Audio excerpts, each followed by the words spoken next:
A paz do Senhor Jesus, povo de Deus, estamos em mais um momento Adora que melhora. Deus vai falar contigo.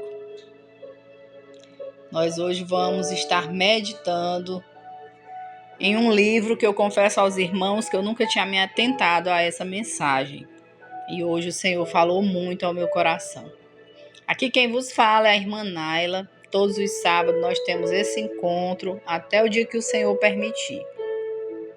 Nós vamos meditar em Jeremias, capítulo 38, versículo 2, que diz assim: Assim diz o Senhor, o que ficar nesta cidade morrerá a espada, de fome e de pestilência. Mas o que sair aos caldeus viverá, porque a sua alma lhe será por despojo e viverá. Glória a Deus. Neste capítulo 38, irmãos, do livro de Jeremias, nós vamos aprender um grande ensinamento, o principal deles, que é, mesmo quando a gente não entender o trabalhar de Deus, o melhor a se fazer é obedecer à voz do Senhor. E assim a gente ser alcançado pela sua misericórdia. Aqui nós vimos que o povo de Deus iria ser punido porque eles, por causa da sua apostasia, ou seja, eles haviam abandonado a fé, por causa também da sua idolatria. Por décadas, meus irmãos e minhas irmãs, o povo de Judá havia abandonado os mandamentos de Deus e adorou falsos deuses. Praticou também muitas injustiças. E eles diziam que Deus nunca destruiria Jerusalém. A Bíblia diz em Provérbios 16:18 que o orgulho precede a destruição e a arrogância precede a queda.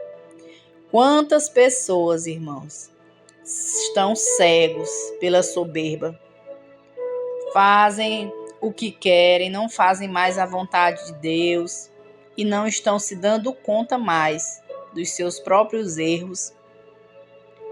E essas pessoas, elas são confiantes demais, subestimam a Deus, acham que nunca serão descobertos. Enfim, a falta de humildade, irmãos, é o que leva ao fracasso. E nós temos visto muitas pessoas fracassarem, porque o orgulho e a soberba estão reinando. E Deus, aqui nessa história, entrega uma mensagem profética a Jeremias, que dizia o seguinte: quem ficar nesta cidade morrerá à espada, de fome ou pestilência, mas o que se render aos caldeus viverá. Jerusalém será entregue nas mãos do rei da Babilônia. Só que quando os líderes de Judá eles ouviram essa mensagem de Jeremias, eles odiaram aquela mensagem e acusaram Jeremias de ser um traidor e que ele, com essas palavras, estava desanimando os soldados do rei e o povo. Então, para tentar silenciar Jeremias, que anunciava a destruição de Jerusalém e a escassez que viria sobre aquele lugar, 4 oficiais do rei, a minha Bíblia diz príncipes do rei Zedeque, eles pediram que o rei entregasse Jeremias em suas mãos. Ah, rei, ele é traidor, ele está desanimando o povo com essas palavras. E o rei concede o que eles pediram, entrega Jeremias na mão deles. O que eles fizeram? Eles pegaram Jeremias e jogaram ele numa cisterna de Malquias, onde não havia água nessa cisterna, só tinha lama. E essa lama fez com que Jeremias ele afundasse. Só que a palavra do Senhor vai nos dizer que quando Ebed-Meleque, etíope, era um eunuco que estava ali na casa do rei, ele fica sabendo o que tinham feito com Jeremias, ele foi até o rei e falou para o rei que eles haviam agido mal, que eles lançaram Jeremias na cisterna, ou seja, num calabouço, e ali ele ia morrer de fome. O rei, quando ouve ali o pedido do eunuco, ele deu ordem ao eunuco para ir tirar Jeremias da cisterna e levar junto com ele 30 homens. Ebed-Meleque, que era esse eunuco, ele pegou uns trapos velhos de roupa e ele jogou junto com a corda e ele disse para Jeremias: coloca essas roupas aí debaixo dos teus braços para quando a gente te puxar a corda não venha te machucar. E assim Jeremias faz e eles conseguem tirar Jeremias daquela cisterna. Em outras Bíblias vai dizer calabouço. O rei Zedequias, ele, depois de um tempo, ele pede que trouxessem Jeremias à sua presença. E ele diz para Jeremias: eu vou te perguntar uma coisa, não me esconda nada. Só que Jeremias, ele responde para ele: se eu falar, não me matarás? Aconselhando-te eu, não me darás ouvido? E o rei, ele jurou que não mataria nem entregaria Jeremias nas mãos daqueles homens que queriam matá-lo. Então Jeremias, ele entrega pessoalmente a profecia ao rei. Ele diz: se voluntariamente saíres aos príncipes da Babilônia, viverá a tua alma. E esta cidade não se queimará a fogo, e viverás tu e a tua casa. Porém, se não saíres ao rei da Babilônia, então será entregue nas mãos dos caldeus, e esta cidade será queimada, e tu não escaparás das mãos dele. O rei, quando ele ouviu aquelas palavras, ele disse que tinha receio de se entregar, de se render. Que os judeus que já tinham passado para os caldeus iriam escarnecer deles. Olha, eles estavam preocupados. Era se alguém ia escarnecer, ia zombar dele, do próprio povo dele. A preocupação era essa. Não era obedecer à voz de Deus. Que ele entendeu que Deus tinha dito para ele sair. Mas ele, por orgulho, ele não obedece à voz do Senhor. E aí Jeremias responde: então, saiba que se você se entregar, eles não te entregarão. Ouve, eu peço-te a voz do Senhor, e te irá bem, e tu viverás. Porém, se tu não quiser sair, esta é a palavra que me mostrou o Senhor. Jeremias, meus irmãos, ele ficou ali até que Jerusalém foi tomada. Ele profetizou o que o Senhor tinha dito e ele viu com seus próprios olhos tudo aquilo se cumprir, porque o rei não obedeceu à voz do Senhor.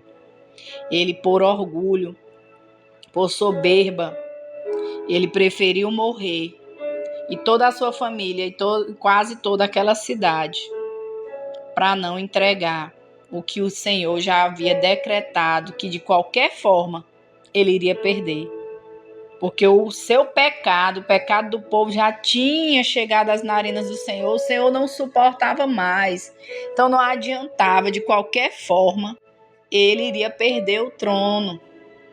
Só que ele não entregou e colocou todo o reino nas mãos do inimigo, sem piedade, porque Deus já havia decretado, mas se eles tivessem se entregado voluntariamente, Deus iria poupá-los. E no capítulo 40, nós vimos que o rei Zedeque, ele não obedeceu à voz do Senhor, como eu já disse para vocês. Jerusalém foi destruída. Pegaram ele, cegaram ele, e ele foi levado junto com o povo cativo para a Babilônia. O rei da Babilônia era Nabucodonosor. E ele fez, sabe o quê? Ele deu ordem ao capitão da guarda para não fazer nenhum mal a Jeremias. E o que ele dissesse, ele disse assim: assim tu procederás. Ou seja, ele disse que era para obedecer o que Jeremias dissesse. E o seu próprio povo não recebeu o que ele entregou da parte do Senhor.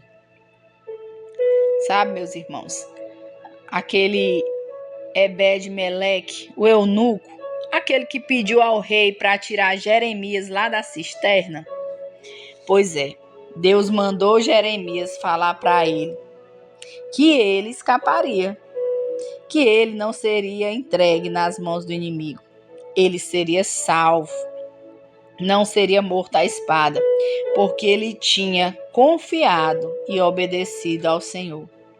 Olha só a recompensa, meus irmãos e minhas irmãs, de quem faz o bem, de quem escolhe não se juntar com outros para tentar destruir um servo do Senhor. A recompensa, o galardão é grande, porque Deus, ele vê os corações, as atitudes. E às vezes nos esquecemos que o Senhor é justiça e que na hora certa ele se levanta pelos seus. Jeremias, meus irmãos, ele afundou na lama, como eu já disse no início. Por quê?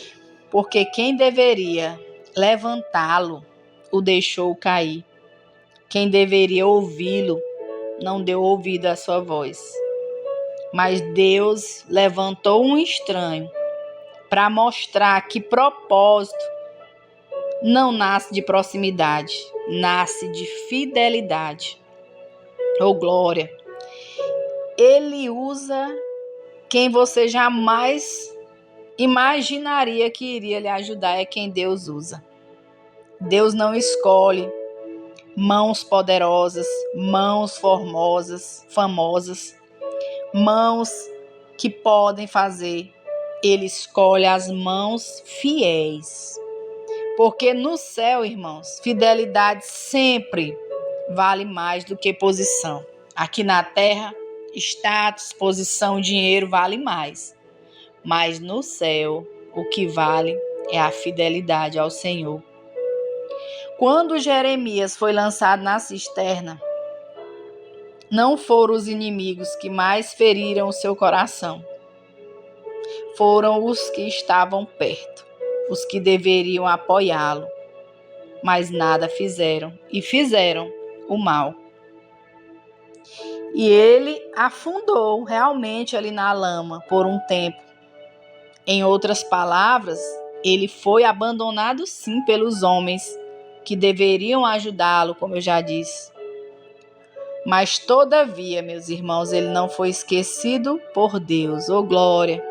E às vezes Deus permite essas situações para que a gente saiba quem é quem a gente pode contar, quem realmente é fiel a nós. E para que a gente saiba também que Deus sempre está conosco.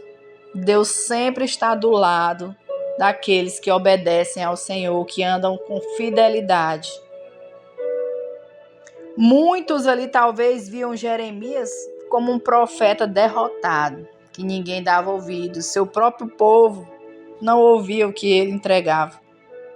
Mas o céu o via como um servo obediente. Oh, glória! Um escolhido do Senhor. Oh, glória! E usou um improvável para tirá-lo daquele lugar, para tirá-lo daquela cisterna. Isso nos lembra que Deus não depende de quem está perto de nós. Ele levanta quem está disposto a obedecê-lo. Oh, glória! Às vezes nós esperamos ajuda, bondade de quem caminha ao nosso lado, quem está bem perto de nós. Mas o Senhor, ele envia ajuda de onde nós menos esperamos. Então descansa se nesse momento você foi abandonado por pessoas que poderiam te ajudar. Deus está do teu lado. Oh, glória! Deus está contigo, mesmo sem você entender a situação, o Senhor caminha contigo, meu amado e minha amada. Então descansa, tranquiliza o teu coração e saiba que em tudo Deus tem um propósito. No reino de Deus, posição não impressiona, eu já falei, nem status. O que impressiona a Deus é fidelidade. Quando todos te esquecem, Deus se lembra. Quando todos se afastam de ti, Ele envia alguém para te ajudar. Quando parece que deu tudo errado, que você está afundando, ainda assim, Deus tem um propósito na tua vida. E se Deus tem um propósito para você, nem os opositores, nem o inimigo, nem a lama, ou seja, o lugar que te colocarem, vai impedir o que Ele decidiu fazer na tua vida. Oh, glória, aleluia. Deus não escolhe os mais próximos, nem os mais capacitados, nem os que se acham melhores ou que estão em melhores posições, funções. Ele sempre escolhe os fiéis. Que você saia dessa mensagem sabendo que mesmo nesse calabouço, nessa cisterna sozinho, o Senhor continua trabalhando para o teu bem. E Ele está contigo para te ajudar, amém?